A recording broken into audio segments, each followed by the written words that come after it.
This is church commentary. This is where faith meets the issues of our time. Welcome to church commentary, your pastoral and prophetic review of the events and ideas shaping our faith and our society. I am Father Takyia Joachim, and today we comment on the first Apostolic Exhortation of the Holy Father, Pope Leo XIV, Dilexi Te, meaning, I have loved you. And this is the first ever document Pope Leo has issued. It was issued on the 4th of October 2025 on the feast day of St. Francis of Assisi. And the title itself is meant to be Christ speaking directly to those who are maybe weak, marginalized, affirming their dignity, even when, as the document says, they have but little power. And just quickly, an apostolic exhortation is a major teaching of the Holy Father.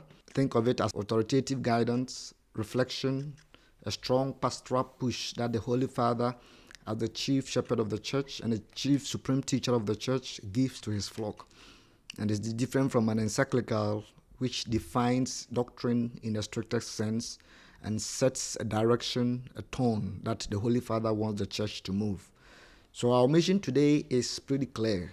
We will try to extract the theological foundations and the history behind Dilexi Te, and importantly, the concrete challenge that this document puts out there for all of us listening.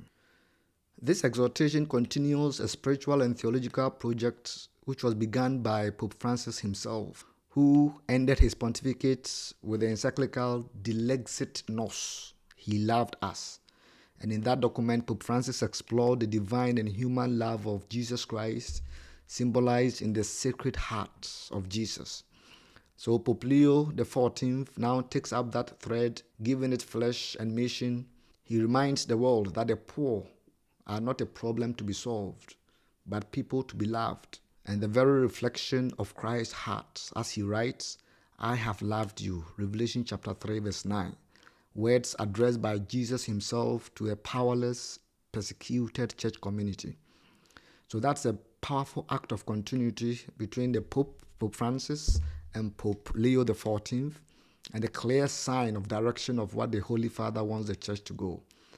And Pope Leo is very open about this. He actually states in the document that this project was begun by Pope Francis in his final moments.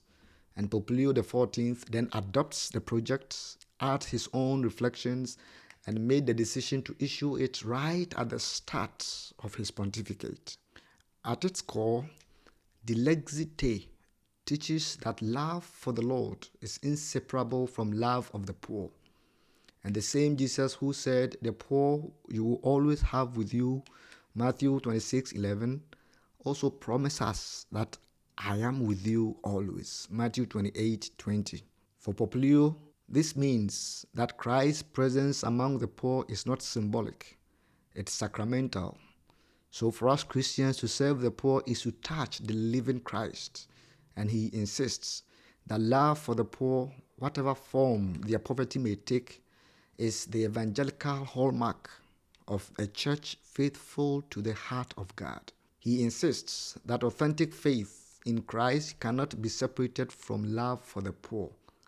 In his own words, to contemplate the love of the Christ crucified is to feel the weight of his love for the wounded. So this is not a theoretical meditation.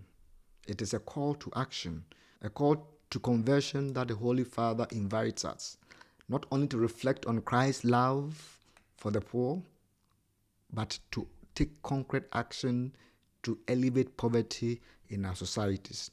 And Pope Leo argues that caring for the poor is not optional charity. It's an essential path to holiness.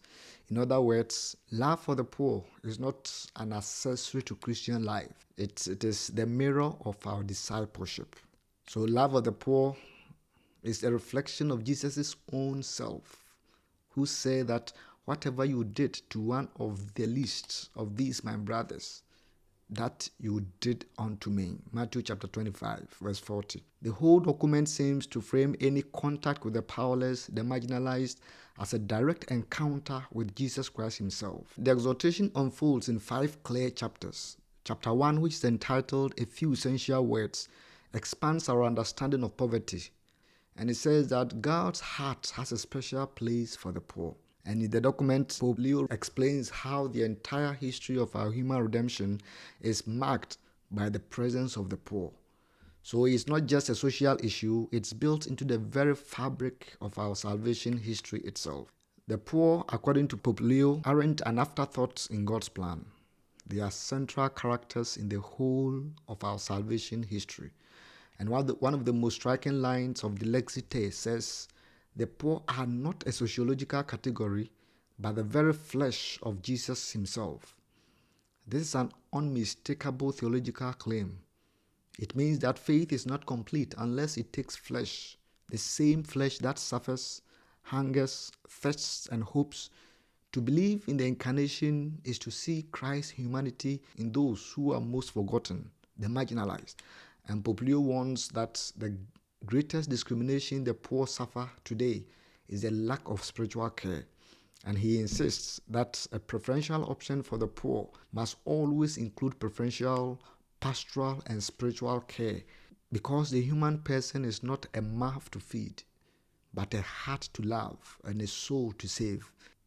The document takes a bold turn towards the present. It denounces what it calls the dictatorship of the economy that kills. That is a phrase first used by Pope Francis, and Pope Leo continues it. He argues that poverty is not merely accidental. It is often the result of human choices, systems, and ideologies, and it is not enough to relieve symptoms. The church must challenge causes. This is not just about lacking money.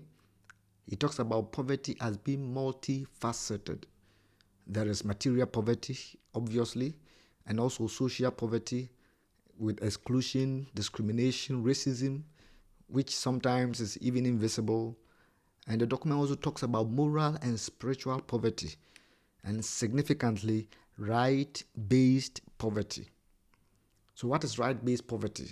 Think about lacking access to basic social justice, legal representation, education, healthcare, even basic infrastructure, things that are fundamental human rights. And this is where we see many of that kind of poverty in Africa, especially in Ghana, where school children don't even have access to quality education. They don't have good classrooms to study in. And in some villages, when it rains, it's a complete holiday for young people. And even today in Ghana, we are struggling with Galamsey, where because of people's greed, many communities are not even having good and potable drinking water. And because of people's greed, people are being deformed by chemicals. And this is what Pope Leo calls out, what he terms the false meritocracy, the toxic belief that people are poor because they deserve to be poor. He says we have to reject these ideological prejudices, the kind that claim poverty is just a personal failing. So chapter 2, which he terms God chooses the poor, roots everything in the very life of Jesus. Actually, this chapter talks about the poverty of Jesus in two ways. Jesus himself, who is poor, then Jesus, who lives among the poor, identifies with the poor. And in Jesus, the poor, the Pope identifies Jesus as a poor carpenter whose family could only afford the offering of 2 turtle doves when Jesus was presented in the temple. He himself became poor and was born in the flesh like us. We came to know Jesus in the smallest of a child, laid in a manger, and in the extreme humiliation of the cross, where he shared our radical poverty, which is death. And this is where the term, the preferential option for the poor, which the church has founded its very social teachings, is well embedded and expanded in the document.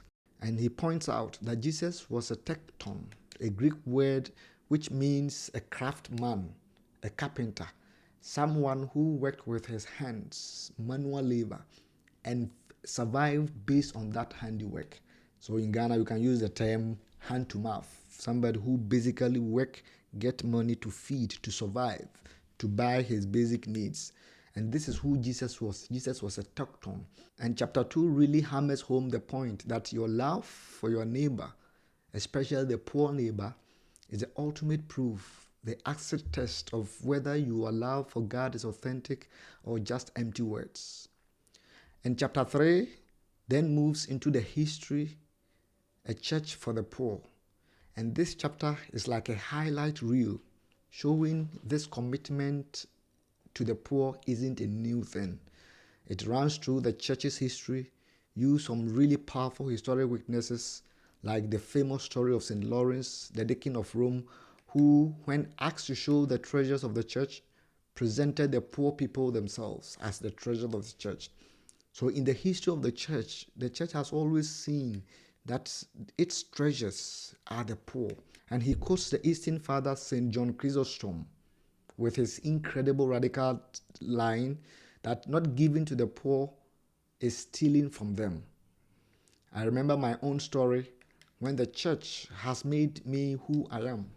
When even as kids, we went to children's service, Sunday school, and we received wheat and Tom Brown and food stuff. And this is what the church has always done. And in the history, Pope Leo talks about the various ways the church has served the poor, because the poor are the very flesh of the church, the very body of the church. When you go to Tichiman Diocese, which is coterminous with the Bono East region, for instance, the biggest major hospitals are all paid by the church. In fact, even in Ghana, our health insurance was started by the church. St. Teresa's Hospital, my hometown in Nkranza. And this shows you that service for the poor is not something new. The church has always done that. And I think reading the document, I realized that if today we are crying that the church is dying, the church is losing its members, it means we have lost the poor, those who are the very members of the church. And beyond quotes, the chapter details concrete historical movements like the early churches organized care for the sick, which laid groundwork for hospitals, or grounds like groups like the Trinitarians and the Mysterians were very involved in freeing captives, ransoming prisoners, often from the pirates or conflict zones. So you can see, as a historical precursor to modern work against human trafficking and debt bondage. In chapter 4, the history continues right up to the present day, a history that continues. And this is where it gets quite pointed about contemporary issues. It quickly reviews the development of Catholic social teaching from Rerum Novarum of Pope Leo XII back into the 19th century through Vatican II's document specifically calling for the preferential option for the poor. It repeats that very strong phrase, denouncing the dictatorship of the economy that kills, an economy structured in a way, the document argues, that primarily benefits a wealthy minority and marginalizes or even harms the majority. That's a sharp critique Pope gives in the document. And the point is this: the poor must be seen not just objects of our charity, however well-intentioned they must be recognized as subjects. And as subjects, Pope is talking about active agents, people capable of creating their own culture, developing their own solutions, and crucially, people who have wisdom and experience that the rest of the church desperately needs to listen to and to learn from. So the poor are not just passive recipients. They are protagonists in their own story and in the church's mission. That is a fundamental shift in perspective. So not just helping the poor, but being evangelized by the poor in a sense. And this brings us to reflect on how issues of poverty is addressed in Africa, in my country, Ghana, where successive governments have always established very wonderful social intervention programs in the name of the poor, in the name of the ordinary Ghanaian. But at the end of it all, it is the same big men who are benefiting from them. And the poor, in whose name these social interventions are established, in whose name these tax of the ordinary people are being spent, don't even receive them. I have worked in the office as the development officer, and I've worked with many NGOs who claim to be working for the poor. And it got to the time I got so distracted, I got so confused, where these NGOs, instead of helping the poor, uses the name of the poor to become rich. Somebody even said that the NGOs are the richest organizations in the world. And I have a lot of experiences of them where even when they want to work for the poor, they end up using the name of the poor to enrich themselves, to make money, and to enjoy themselves. These are all things that the Pope talks about when we see the poor as only beneficiaries of our human work.